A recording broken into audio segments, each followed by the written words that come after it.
Olá pessoal, estamos no ar com você com o Dinheiro de Hoje, o seu programa sobre investimentos aqui nessa parceria entre a Com Dinheiro e a BMC News, para trazer para vocês as principais mentes do mercado, quem faz e pensa o mercado financeiro brasileiro, para um bate-papo leve, mas sempre com o intuito de trazer as melhores informações para te ajudar a pensar sobre os seus investimentos. E para esse bate-papo conosco hoje nós temos a presença da Maria Fernanda Violati, Head de Fundos Listados da área de Research da XP, veio bater um papo com a gente sobre fundos imobiliários. Maria Fernanda, prazer receber você aqui no Você com Dinheiro de hoje.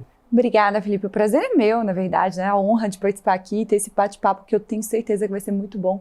Você sabe que eu sou uma entusiasta da classe, então não tem como, no final do dia, quem está assistindo a gente, eu acho que vai falar que vai investir em fundo imobiliário. Então vou começar por aí. A gente teve uma grande demanda, especialmente de pessoas físicas, olhando para fundos imobiliários, que deram esse apetite até mais do que o investimento de longo prazo em bolsa aqui no Brasil. Muito pelas características de distribuição mais recorrente dos rendimentos, ao mesmo tempo que essa classe atrai, concentra estruturas de risco diferentes. Não dá para você pensar fundos imobiliários como renda fixa. Então vou começar trazendo essa provocação. Quando faz sentido ter fundo imobiliário na carteira? Boa, excelente pergunta.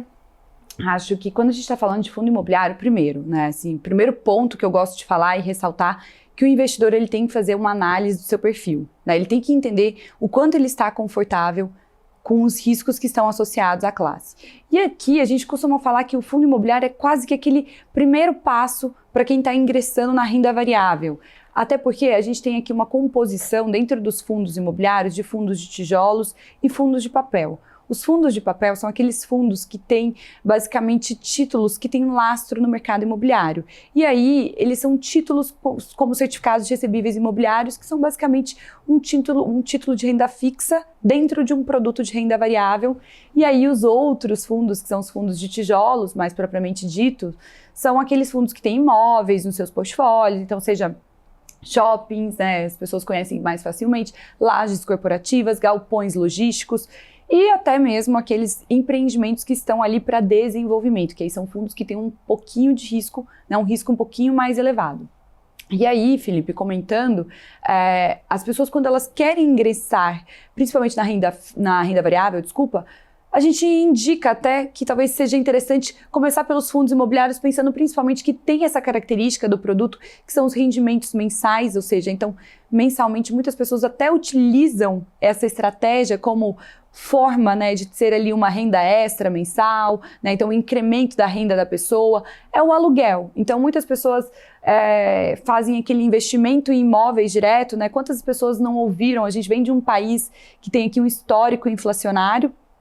Quantos de nós não ouviram desde pequenos que os imóveis são, né, uma boa fonte de investimento, uma boa forma de se investir e ter aí uma proteção contra a inflação? E aí, nesse sentido, muitas pessoas gostam da classe, principalmente pelo fato de ter essa recorrência da distribuição dos dividendos mensais, por ter uma volatilidade menor do que se comparado às ações. Então, como ponto inicial, a minha sugestão é que primeiro faça-se uma análise do seu perfil de investidor e entenda quais, né, são os riscos que estão associados a cada um dos fundos, porque existem dentro do universo dos fundos imobiliários, existem fundos com distintos riscos. Então, mesmo, por exemplo, dentro dos fundos de papel, os fundos de recebíveis, existem fundos que têm riscos mais elevados, fundos que são mais high grade, que são aqueles que têm, né, uma percepção, uma relação risco-retorno menor, enfim, e até mesmo aqueles de tijolos, como eu comentei, existem os fundos de desenvolvimento, os fundos já de imóveis já prontos, que são só para gerar aquele aluguel.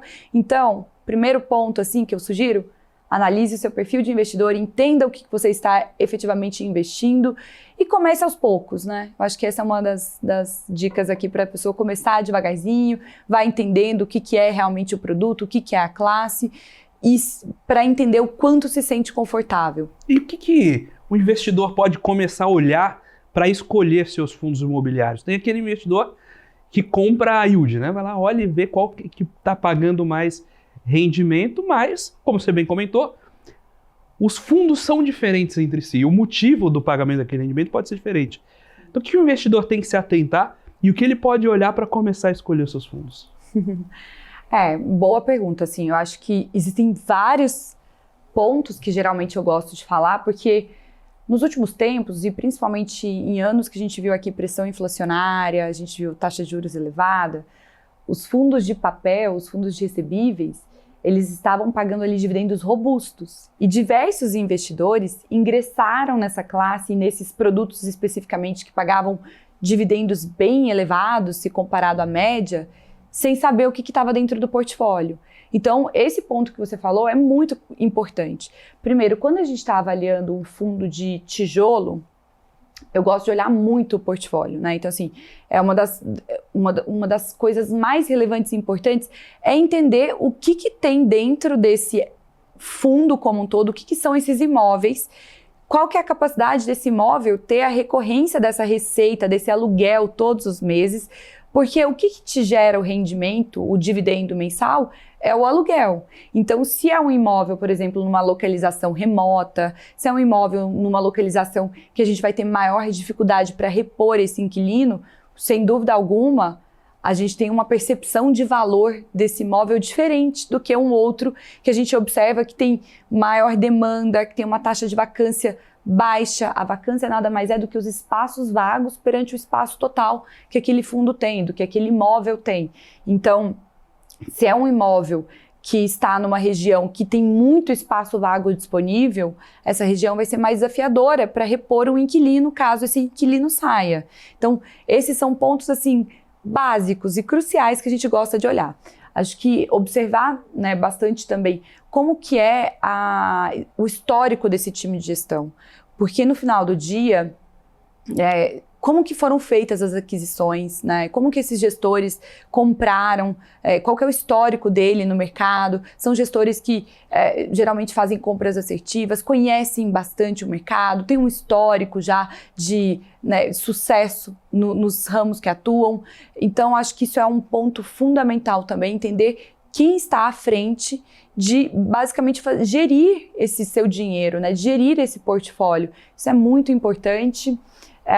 Olha, vou ficar aqui bastante tempo, hein? São vários itens que a gente gosta de observar. Acho que quando, né, você está olhando aqui na ótica do investidor, não tem como a gente também deixar de lado a relação valor de mercado, valor patrimonial. Porque eu acho que um dos principais pontos, se você entra também num produto e está pagando caro, pode ser um produto bom, mas está pagando caro. Então, o seu retorno, né, o retorno sobre o seu investimento, ele está muito associado também ao preço que você está pagando por essa cota desse fundo. Então, buscar oportunidades de produtos de qualidade que não estejam altamente precificados ou basicamente também não estejam com grandes ágios, também é um desafio aqui. E esse é também um dos principais trabalhos do time de research, né? Então, assim, eu como analista de research, fico, né, ali fazendo toda uma parte de análise, buscando justamente essas oportunidades dentro de cada um dos segmentos, entendendo também como que é a visão. Isso também é outro ponto, né? Quando a gente vai fazer a composição de um portfólio, né, de uma carteira de fundos imobiliários, a gente tem que fazer uma análise, né, a gente pode partir por várias premissas, mas usualmente a gente parte também por uma premissa top-down. O que significa isso? Essa análise top-down, ela basicamente, a gente entende o cenário macroeconômico e a partir do cenário macroeconômico a gente entende como que se comportam os setores e aí a partir desse comportamento dos setores a gente já faz até uma divisão, eu diria ali, como que estaremos em termos de alocação, de proporção, de peso dentro da carteira. Será que faz mais sentido agora estar alocado em fundos de tijolo? Será que faz mais sentido estar com uma maior alocação em fundos de papel? Qual é o cenário macroeconômico? Então essa leitura, e aí a gente vai afunilando, basicamente é isso. E aí quando a gente vai chegando então a gente olha o cenário macroeconômico, a gente olha os setores, como que eles vão se comportar, faz uma análise, né, entre os diversos setores que existem dentro dos fundos imobiliários e depois a gente já entra direto dentro do setor, quais são os melhores fundos, a gente vai fazendo uma comparação, né, entre os pares daquele segmento e vai entendendo quais são os fundos que têm uma melhor perspectiva, quais são os fundos que talvez estejam com maiores descontos, quais são os fundos que pagam bons rendimentos e que têm constância no pagamento desses rendimentos.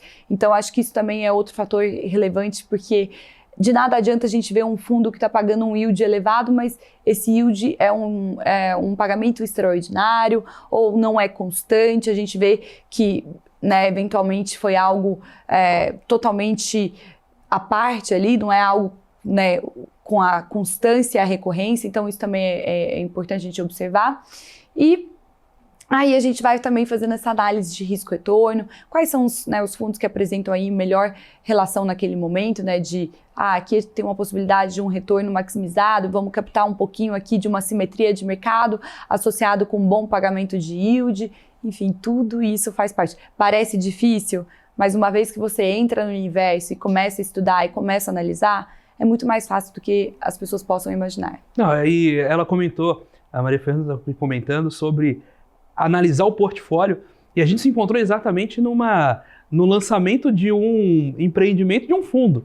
Então ela não é que ela está só na cadeira vendo o portfólio, de fato ela vai visitar os imóveis. Né? Isso é parte do trabalho do analista, né? Então assim, a gente tem que fazer o site visit, né? Então são as visitas até os empreendimentos, os imóveis, enfim, a gente tem que entender, né? Porque uma coisa é a gente estar lá na frente do computador fazendo as análises e realmente, né, assim, poxa, isso aqui parece bom, tá? Outra coisa é realmente ir lá, conhecer, entender qual é a qualidade do empreendimento. Qualidade construtiva é uma coisa que a gente consegue realmente ter essa percepção in loco, né? Então, quando a gente visita. E olhar no olho do gestor também. Né? Com certeza. Conhecer, né, esse time é muito bom. Quanto o track record da gestão, às vezes você consegue olhar por lançamentos anteriores, mas às vezes é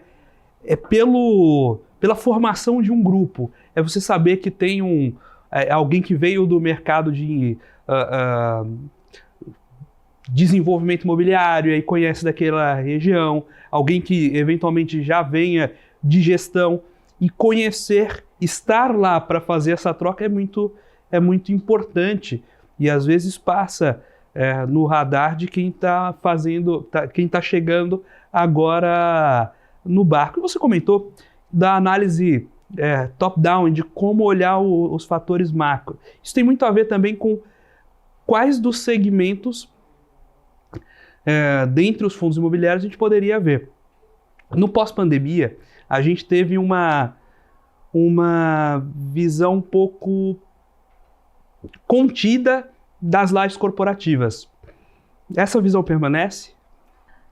Quando a gente fala de lajes corporativas, realmente a gente viu num primeiro momento durante a pandemia até uma percepção diferente de como seria essa ocupação dos escritórios, uma dificuldade até de leitura nesse primeiro momento da pandemia, será que os escritórios eles terão a mesma relevância do que tinham anteriormente, né, esse cenário?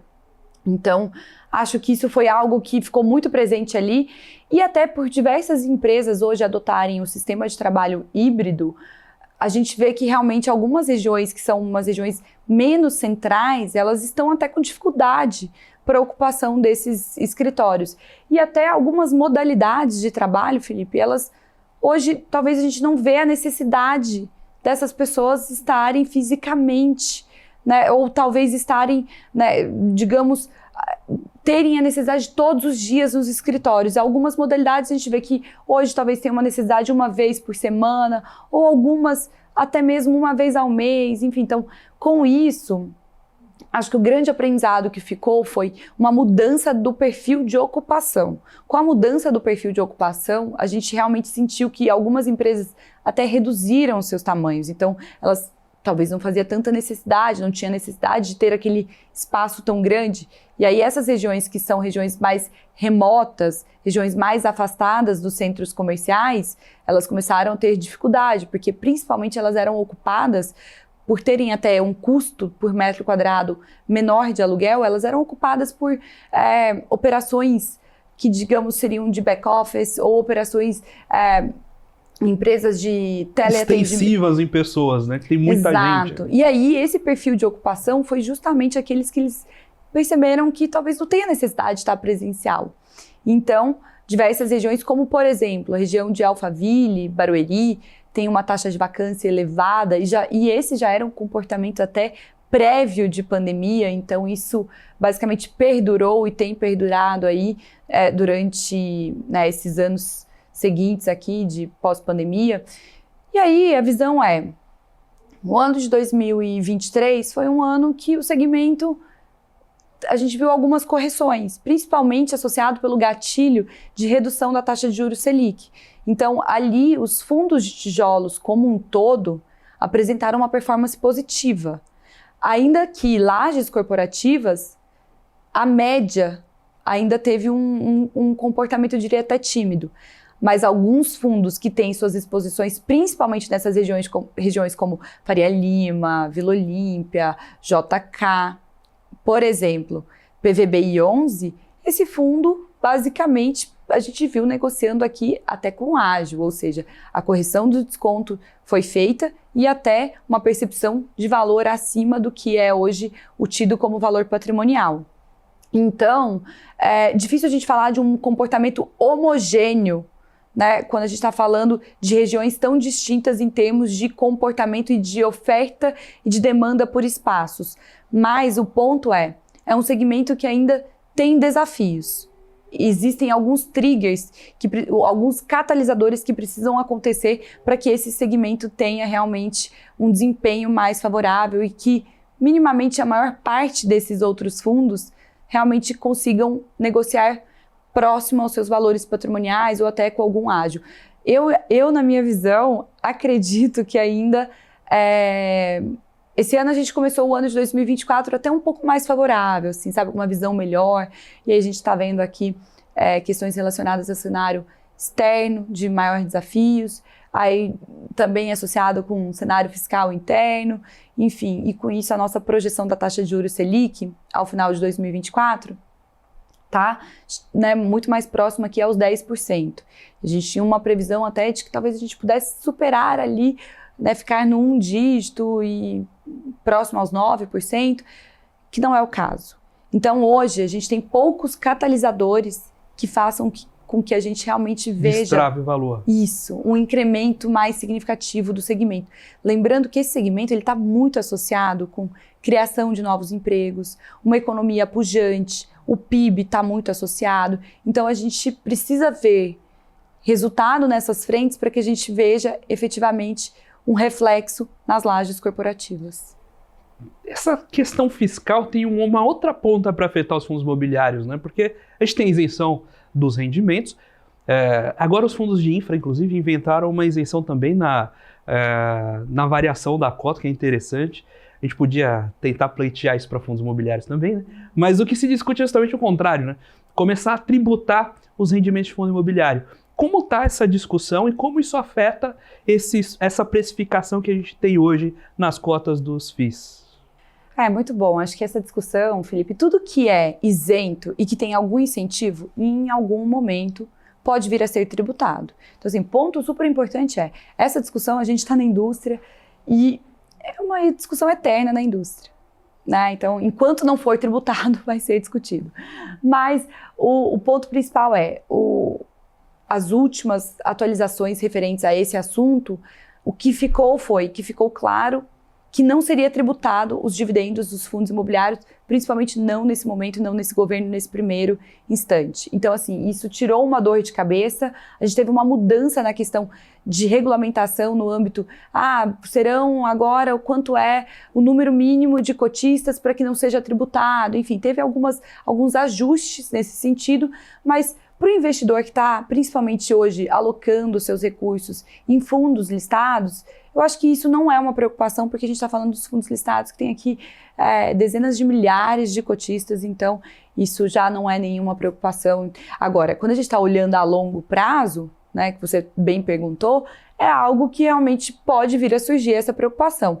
Mas, ao mesmo tempo, eu também gosto de lembrar, quando a gente faz análise dos fundos imobiliários em termos dos imóveis que fazem parte desse portfólio, quando a gente faz análise de diversas questões que estão ali associadas, ainda que fosse tributado, ainda que nós tivéssemos uma alíquota, ainda que seja tributado, o perfil desses imóveis é um perfil comercial que dificilmente o bolso do investidor, pessoa física, tem acesso. Então, uma laje na Faria Lima de milhões de reais, né, a não ser que ele tenha uma grande concentração, né, dos seus investimentos, do seu portfólio de investimentos, que ele faça esse investimento direto nessa laje.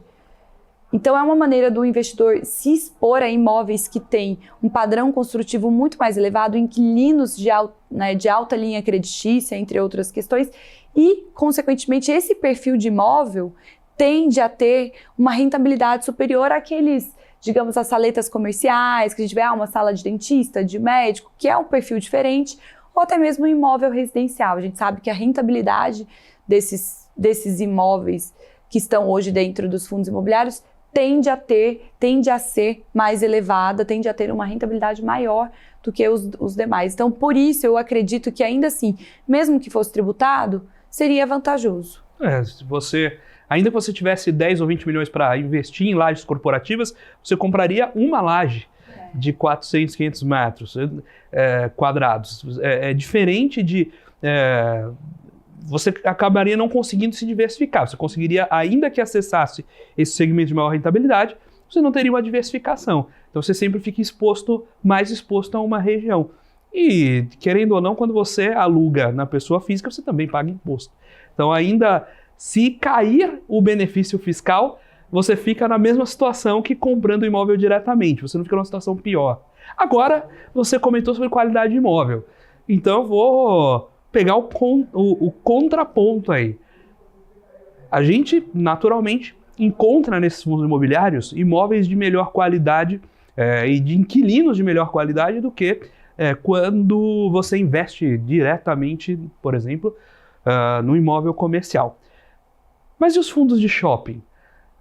Vale a pena comprar fundo de shopping porque geralmente as administradoras de shopping acabam levando os shoppings de melhor qualidade primeiro, né? Tem espaço para fundo imobiliário de shopping? Ótima pergunta. Eu acho que a gente tem hoje, dentro do universo de cobertura que eu estou à frente, a gente tem 5 fundos. E realmente, Felipe, assim, eu tenho que ser honesta com você ao dizer que as grandes administradoras, principalmente aquelas que estão listadas na Bolsa, tendem a ter no seu portfólio shoppings dominantes, tendem a ter os melhores shoppings do mercado dentro do seu portfólio e dificilmente querem se desfazer desses shoppings, até porque são eles que garantem bons yields, bons dividendos, bons rendimentos, bons lucros para as companhias, né, digamos assim. Agora, um ponto importante é a gente sempre busca ter uma análise e entender quais são os shoppings que têm essa maior capacidade, são esses shoppings dominantes, né, nas regiões que atuam, e quais são os fundos que hoje possuem shoppings desse perfil.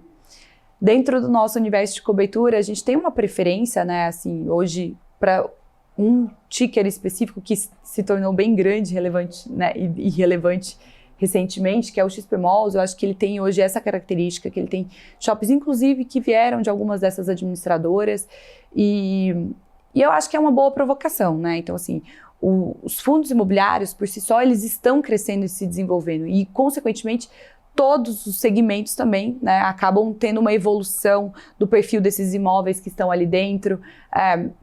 Então, acho que faz sentido a gente pensar realmente numa provocação até para o mercado, para os gestores que estão à frente. E as últimas aquisições, não somente de XP Malls, né? Eu falo também, o time da 20 tem feito aquisições de shoppings muito bom, com boas qualidades. Então, eu gosto sempre de olhar e ter essa provocação também. E a gente tem esse olhar atento, porque, sem dúvida alguma, é isso que vai trazer o melhor retorno para o cotista. Como é a gestão desses fundos de shopping? Porque essas empresas administradoras de shopping, geralmente, elas têm uma expertise muito específica naquela operação. Como é para o fundo imobiliário, que eventualmente um investidor financeiro, na sua essência, ter essa ponte com o varejo para tirar o melhor proveito desses produtos? Sabe que essa pergunta é interessante? Porque no final do dia, depende da estratégia do time de gestão, totalmente. E por isso eu vou te falar, o time de gestão do XP Malls, que está aqui, o Carras é o que lidera, eu posso te dizer que, por exemplo, ele gosta de comprar os shoppings, mas ele não gosta de ter a participação majoritária, ele gosta de ter uma participação nos shoppings para que ainda assim a administradora persista com a sua, né, à frente ali da gestão.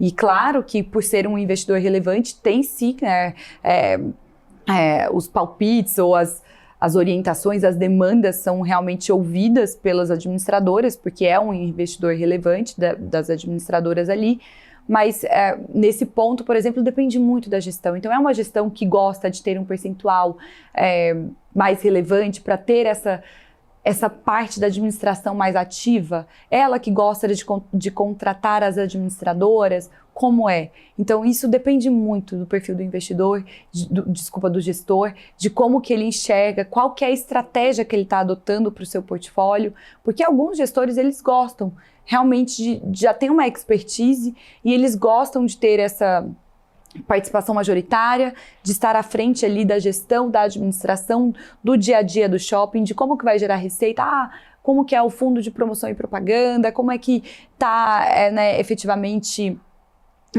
a questão da rotatividade das lojas, o mix. É claro que isso, todos os gestores hoje dos fundos de shoppings, eles também estão atentos, porque é isso que vai garantir o bom resultado do shopping, é isso que vai garantir esses lucros e essas receitas, os dividendos. Então, no final do dia,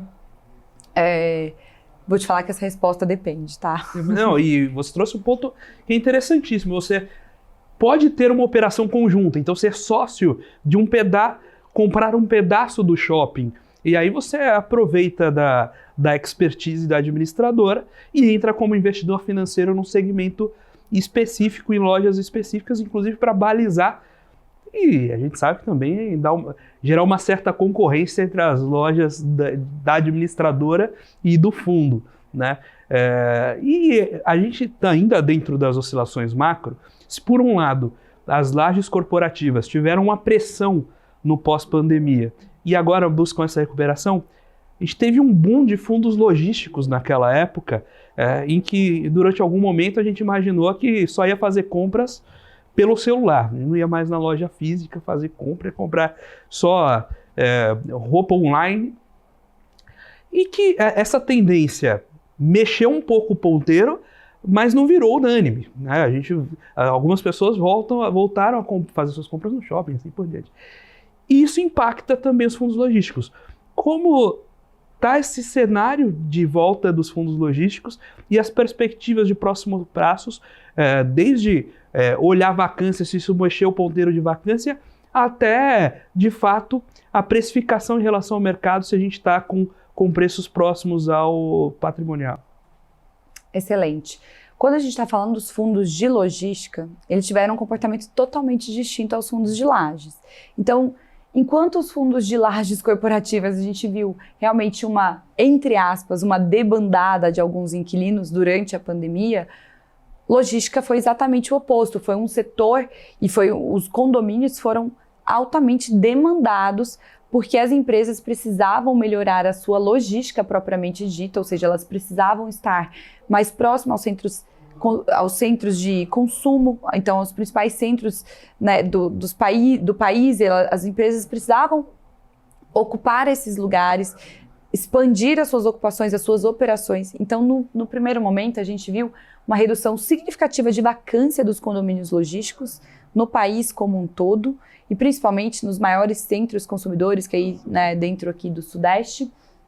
E aí, Felipe, esse comportamento eu posso te dizer que foi homogêneo durante os anos subsequentes, né? Então, assim, não é que a gente viu um boom significativo durante a pandemia, mas se manteve homogêneo. Digamos que a gente não viu uma alta expressiva da taxa de vacância desses condomínios, desses galpões, dessas regiões mais fomentadas, e também não vimos um comportamento de permanecer com uma demanda muito elevada. Eu acho que a demanda ela se manteve, ao mesmo tempo que, pelo fato desses condomínios ou até mesmo alguns galpões logísticos terem uma operação e contratos distintos, né? Alguns desses fundos, eles têm contratos atípicos, que são contratos de prazos longos, multas elevadas, e com esse perfil de contrato faz com que, em momentos mais desafiadores, a gente tem uma recorrência de receita mais garantida, eu diria assim. E por isso, eles são considerados até mais resilientes, os fundos de logística, associado ao fato que, num período ali da pandemia, eles tiveram alta demanda, por isso reduziram suas vacâncias, tiveram bom desempenho, pagavam bons yields e pagam bons yields ainda. A gente viu que essa classe, ela foi uma das primeiras também, né, logo seguido dos shoppings, a se recuperar em relação aos descontos que estavam sendo ali praticados no mercado perante a taxa de juros mais elevada. Então hoje, você perguntou em relação ao valor patrimonial deles, ao valor de mercado em relação ao patrimonial. A maior parte deles até negocia com ágio, principalmente aqueles que têm imóveis mais próximos de São Paulo ou de centros consumidores. Então isso, porque é basicamente a lógica, né, Felipe? Você quer comprar, você entra no seu celular, quero comprar uma mercadoria hoje, você quer receber hoje mesmo. Se tivesse jeito, você queria receber hoje mesmo. Então, a gente quer sempre receber com custo de frete menor e com tempo mais rápido, né? Um tempo mais, cada vez mais, né? A gente tendo essa percepção distorcida aqui de querendo tudo mais rápido. Então, por isso, a melhor maneira é realmente ocupar esses centros, esses condomínios mais próximos, esses galpões mais próximos às regiões, os centros consumidores. E aí, alguns desses fundos negociam com ágio até significativo e expressivo hoje em relação aos seus valores patrimoniais.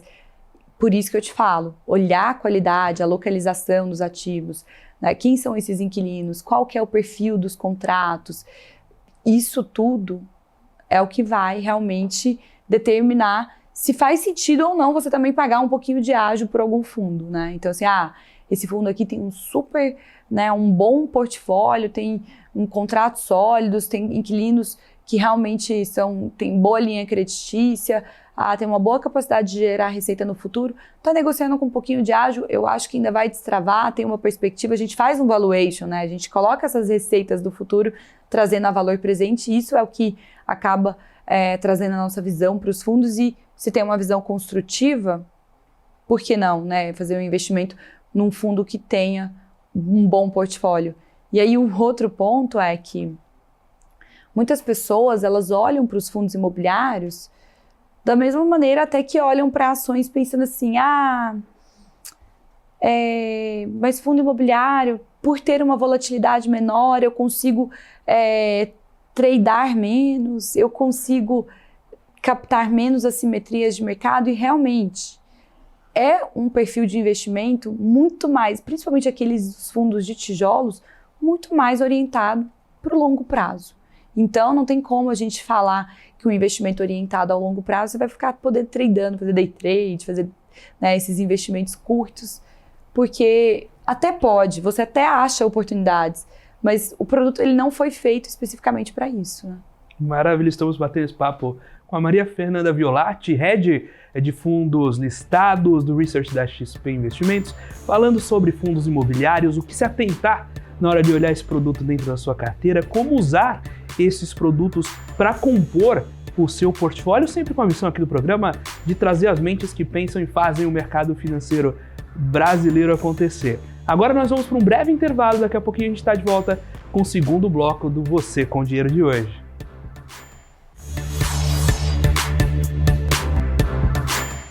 Olá pessoal, estamos de volta aqui para o segundo bloco do Você com Dinheiro de hoje, batendo um papo com a Maria Fernanda Violatti, Head de fundos listados do Research da XP Investimentos, falando um pouco sobre fundos imobiliários, sobre o que se atentar na hora de selecionar o seu fundo e também, naturalmente, como usar esse tipo de produto, esse tipo de veículo dentro do seu portfólio para compor a sua carteira de investimentos. A gente terminou o bloco passado falando um pouquinho sobre fundos logísticos, a gente passou um pouco por vários os setores dentro de fundos imobiliários, mas tem um segmento que nem daria para chamar de um segmento só, tem muita coisa aí dentro, mas que REITs nos Estados Unidos são muito comuns no investimento em produtos residenciais. E aqui no Brasil, esse é um mercado ainda um pouco menor. Mas tem boas oportunidades para residenciais, fundos imobiliários residenciais aqui no Brasil? Realmente é um produto, se a gente for fazer, olha, vou até trazer números, porque eu acho que é legal quando a gente consegue fazer comparativos. Se a gente estiver falando de valor de mercado, de REITs, Felipe, a gente tem hoje 1,3 tri de dólares em REITs. Sabe quanto a gente tem hoje em valor de mercado em fundos imobiliários? A gente tem 169 bi de reais. Ou seja, esse tamanho é significativamente menor em reais, né, dos fundos imobiliários do que os REITs. E um ponto excelente, inclusive, porque na minha visão a gente tem uma avenida de crescimento muito grande. E o segmento de residencial, eu acredito que possa sim ser um segmento mais explorado no país, que a gente realmente tenha justamente aqui oportunidades que ainda não estão sendo exploradas pelos próprios gestores. Então, é uma classe nova, está nascendo, né? Ao passo que hoje, basicamente, por nós termos ali nos Estados Unidos uma taxa de juros sempre tão baixa, né, constantemente, historicamente tão baixa, basicamente todo americano ele já compra sua residência com um instrumento financeiro, um lastro, enfim, uma mortgage, né, que é ali uma hipoteca, exato. Ele já compra basicamente com esses instrumentos. Então, o mercado por si só, residencial lá, ele já está muito mais, digamos que, o mercado imobiliário está dentro do mercado financeiro, né? Digamos que dessa maneira.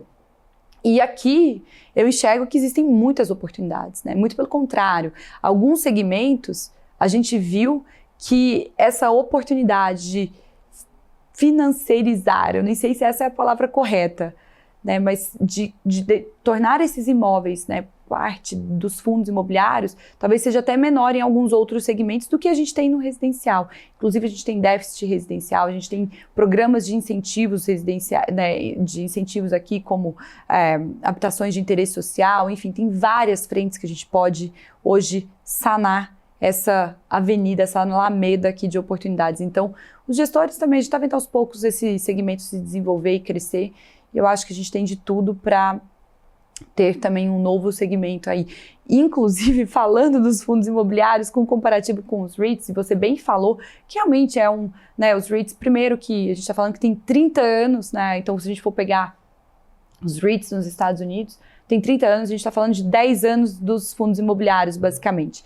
E aí, então, tem uma pulverização de setores muito maior. Lá eles têm data center, eles têm tudo que você pensar, tem REITs de todos os segmentos, assim, tem uma gama, enquanto aqui a gente tem bem menos. E nos últimos anos, a gente já viu justamente o desenvolvimento de novos segmentos dos fundos imobiliários.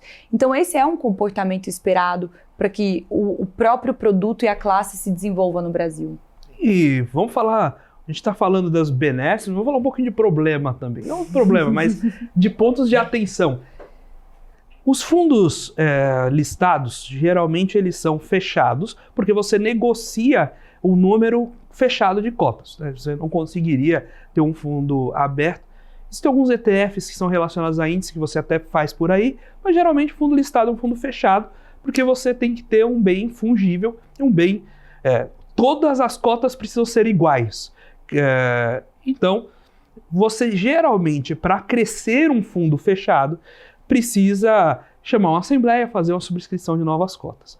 Só que essa subscrição, eventualmente, precisa vir premiada. Ela precisa vir a um preço menor que o de mercado. Mas se você faz uma emissão abaixo do preço de mercado, você puxa o preço de quem já está com o papel para baixo. E aí, subscrição em fundo imobiliário é prejudicial ao investidor? Eu acho que essa discussão, ela realmente ficou mais latente nos últimos períodos, eu diria, nos últimos anos, porque principalmente a gente viu tantos fundos de tijolos negociando com desconto. E ao mesmo tempo que é uma característica da indústria e do produto que o gestor ele tem que distribuir 95% de todo o lucro. Então, se ele distribui 95% de todo o lucro, com 5% restante, ele não consegue fazer novas aquisições de imóveis. Consequentemente, para ele crescer o seu portfólio, para ele comprar novos imóveis, para ele realmente evoluir esse produto, ele tem que fazer o quê? Novas ofertas, né? Os famosos follow-ons, né? As novas emissões. E realmente, os últimos anos foram anos mais desafiadores, ao passo que o momento era um momento desafiador para o gestor colocar essas cotas em preços delicados, era o melhor momento para fazer a aquisição dos imóveis. Então, é muito delicado, porque às vezes você vai comprar um imóvel e esse imóvel, você está comprando ele com um custo de oportunidade tão grande, ou seja, você está comprando ele por um preço abaixo do que ele valeria, com uma capacidade de gerar receita, um fluxo muito positivo, né? E tudo isso tem que ser levado em consideração, Felipe. Então, eu acho até delicado quando as pessoas vão a público e falam assim, qualquer emissão que está abaixo do valor de mercado é ruim. E aí, eu volto a te falar, talvez você tenha que fazer essa análise para entender qual é a história e a composição que está sendo feita essas aquisições. E pode ser que o gestor tenha grande expertise e naquele momento ele consiga encontrar uma oportunidade que efetivamente faça sentido e que depois essa simetria acaba equalizando esse pequeno pênalti do primeiro momento, tudo bem. Esse é um cenário que justifica. Agora, se não tiver uma aquisição que realmente compense isso, realmente aí fica difícil justificar. Mas eu diria que tudo exige uma análise mais detalhada. É difícil você julgar o todo sem analisar.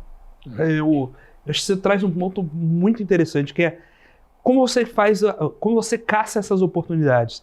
Assim como na época, exatamente no pós-Covid, você tinha imóveis com deságios muito substanciais. Então você teria a oportunidade de comprar ali. Se eventualmente você tivesse que perder 10% do PL no custo de captação para puxar um imóvel com 30%, 40% de deságio, é um baita negócio. Você está trazendo um baita prêmio, mas isso é difícil de analisar. Né? E é difícil de analisar, inclusive, para o investidor. Sim, né? Com certeza. E eu quero até me corrigir. Eu acho que eu falei a emissão abaixo do valor de mercado. Eu acho que na verdade, era o acima do valor de mercado, né? Então, quando ele está emitindo novas cotas e o mercado está abaixo. E você tem esse ponto e também tem a alternativa do gestor de abrir um novo fundo, né? Esse é um outro ponto também. Como a gente pondera se abrir um novo fundo ou usar a base de cotistas atual, vai muito da estratégia e da composição do próprio fundo, se aquela estratégia tem espaço para crescimento ou não. Também uma coisa interessante, já que a gente estava falando aqui dos REITs, e a gente falou evolução do mercado, número de segmentos, diversificação, um outro ponto bem interessante é em relação ao valor, o market cap, né? Então o valor de mercado desses fundos. Porque quando a gente pega aquele 1,3 tri de dólares dos REITs, eles têm só hoje listados 197 REITs. E no Brasil a gente tem 543 fundos imobiliários com market cap de 169 bilhões. Isso mostra para a gente que cada fundo aqui imobiliário tem uma média de 300 milhões de tamanho, enquanto lá esse tamanho está assim, significativamente maior, entendeu? Assim, eu acho que, se não me engano, é algo em torno de 7 bi, algo bem mais expressivo. Ou seja, esse negócio que você comentou assim, talvez criar novos fundos, aqui eu acho que a cabeça do gestor possa ser assim, mas eu acho que no futuro talvez a gente tenha até uma fusão e aquisição de alguns fundos. Isso. Talvez a gente veja até alguns... E a gente viu esse movimento recentemente, né? Nesse primeiro semestre, eu diria, ainda não completamos aqui o mês de junho, mas de 2024, mas no primeiro semestre de 2024 a gente viu diversos fundos fazendo essas estratégias, né, de comporem ali, se comporem, agregarem ou com uma aquisição de um outro fundo. Exatamente. Eu queria... a gente, por incrível que pareça, já está chegando ao final do programa. Eu tinha um monte de outras perguntas. Eu queria, inclusive, isso comentou sobre novos mercados. A gente tem os fundos listados de infra, vão formar um novo mercado também, mas hoje a gente tem menos volumes de papel, os FIPs, como a gente desenvolve esses mercados. A gente vai ter que marcar um outro programa para falar desses assuntos. Fiagros, exato. FIINFRAS, FIPs, tem bastante conteúdo, a gente pode falar vários programas. E Fiagros realmente agora está um momento um pouco mais delicado, né? Exato, excelente ponto. A gente tem que fazer um só sobre isso. Mas antes de te liberar, eu queria que você contasse um pouco da sua carreira. Você teve uma trajetória super interessante. Conta um pouco pra gente sua formação e como você chegou a essa posição hoje. Muito bom, Felipe. Obrigada, inclusive, pela pergunta. Realmente, muitas pessoas, elas começam sua vida, sua trajetória profissional no mercado financeiro desde estágio, né? E a minha trajetória profissional não foi assim, não foi uma trajetória linear no mercado financeiro. Então, eu sou economista, eu sou engenheira civil também, e basicamente eu comecei, e esses dias até que eu me lembrei, eu tinha me esquecido, mas o meu primeiro trabalho foi na Câmara Americana de Negócios, na Anshan, meu primeiro trabalho. E depois eu fui aí eu saí da economia, já comecei a fazer economia junto com engenharia civil, e aí eu já fui para obras. Então, aí efetivamente o primeiro estágio ali dentro do universo da engenharia civil, que foi quando eu comecei a perceber que eu queria muito trabalhar com o mercado imobiliário. Assim, dentro da engenharia civil, eu já sabia, antes mesmo de começar a faculdade de engenharia, eu já sabia que eu queria trabalhar com o mercado imobiliário. E é engraçado, porque quando eu tomei essa decisão, eu queria muito ir para o lado residencial. E hoje, a maior parte do que eu faço não é residencial. Mas a vida vai, moldando. E aí, Felipe, contando um pouquinho, basicamente eu comecei em obras, e eu também não comecei em obras residenciais, tá? Então, assim, comecei em obras de infraestrutura, comecei fazendo ali viaduto, ponte. Então, meu primeiro trabalho, efetivamente, foi numa obra de um viaduto, onde eu fiz do início ao fim, sabe? Deu aquele orgulho muito grande, porque no mercado financeiro a gente trabalha, a gente realmente tem a chance de transformar a vida de pessoas, mas é tão incrível, porque quando você pega o desafio de fazer uma construção, efetivamente tem algo construído ali, e você construiu algo e você deixa a sua marca em algo. Então, foi uma das primeiras situações profissionais, assim, que eu senti uma grande realização de ter construído, porque ele é palpável, né?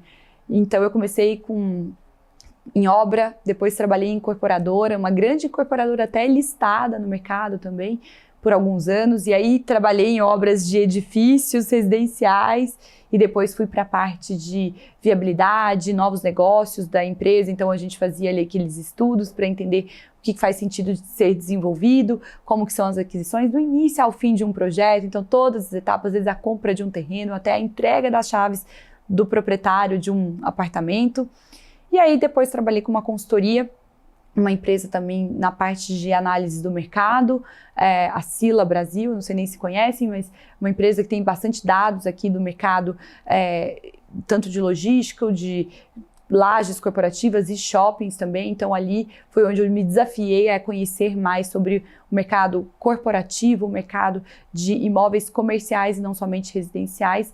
E estamos sempre aqui, fazendo buscas por análise, conhecimento, estudando, e depois estou na XP hoje à frente dos fundos listados. Então, novos desafios. Comecei com a parte dos fundos imobiliários, com background ali total do real estate, e hoje também tenho na minha frente ali, no meu chapéu, a cobertura de Fiagros e fundos de infraestrutura, principalmente aqueles com incentivos pelo governo, enfim. Então, hoje a gente foi expandindo também um pouco do que eu faço, das análises. E realmente, assim, se você for analisar, não foi uma trajetória tão linear para dizer assim, olha, eu já entrei sabendo que eu ia trabalhar no mercado financeiro, mas todo o caminho, toda a trajetória, hoje, quando eu estou aqui, eu consigo olhar o quanto tudo foi importante para que eu hoje tenha essa capacidade de ocupar a cadeira que eu ocupo, né? Basicamente isso. Muito obrigado pela conversa, muito obrigado por trazer um pouco desse conhecimento para a nossa audiência. E eu queria te convidar a deixar os canais, quem quiser acompanhar os relatórios, quem quiser te acompanhar nas redes sociais, que faz um trabalho muito interessante também. Onde pode encontrar a Maria Fernanda? Obrigada, Felipe. Olha, quem quiser me acompanhar, então eu convido sempre, eu tenho os relatórios da XP no site de conteúdos.xpi.com.br. Ali você pode encontrar não somente os relatórios de recomendações, mas também as análises, as visões setoriais, como que está realmente a nossa perspectiva em relação a cada uma das classes, aos fundos imobiliários, como que faz sentido agora compor uma carteira, mais papel, mais tijolo, enfim, tudo isso. Além de vários outros temas quentes, né, temas que podem ser importantes na sua tomada de decisão em relação a uma compra ou uma venda de um fundo, um ativo. E além disso, também convido a todos me seguirem nas minhas redes sociais. Vou deixar aqui o meu Instagram, @mafeviolati, com 2 T's e I no final. E também no LinkedIn, Maria Fernanda Violati. Podem me encontrar todos nesses canais, eu estou ali, às vezes eu mostro no Instagram meu dia a dia, como que é a rotina de um analista de research, mostro os bastidores, aqui eu tenho algumas frentes dentro da própria XP, do universo da XP, então tem programa que a gente faz ali de debate sobre fundos imobiliários, tem Morning Call que eu participo, hoje mesmo participei apresentando o Morning Call, enfim, então tem várias frentes que não são nada óbvias, que às vezes as pessoas gostam de acompanhar, não somente relatórios e análises ali no Instagram. Então, quem quiser me seguir, fica o convite. Muito obrigado, Maria Fernanda, pela sua participação. Muito obrigado à XP por ceder aqui a participação da Maria Fernanda. E muito obrigado a você, telespectador aqui da BBC News, investidor e profissional de mercado, pela sua companhia, pela sua audiência. O Você com Dinheiro vai ao ar todos os dias aqui no mesmo horário, trazer para vocês as principais mentes do mercado, quem faz o mercado financeiro brasileiro acontecer. Se você quiser saber um pouco mais sobre a Com Dinheiro, como ela pode ajudar você e o seu negócio, visite www.comdinheiro.com.br e deixe sua dúvida, sua sugestão, seu feedback em contato@comdinheiro.com.br. O Você com Dinheiro de hoje vai ficando por aqui. Muito obrigado e até a próxima.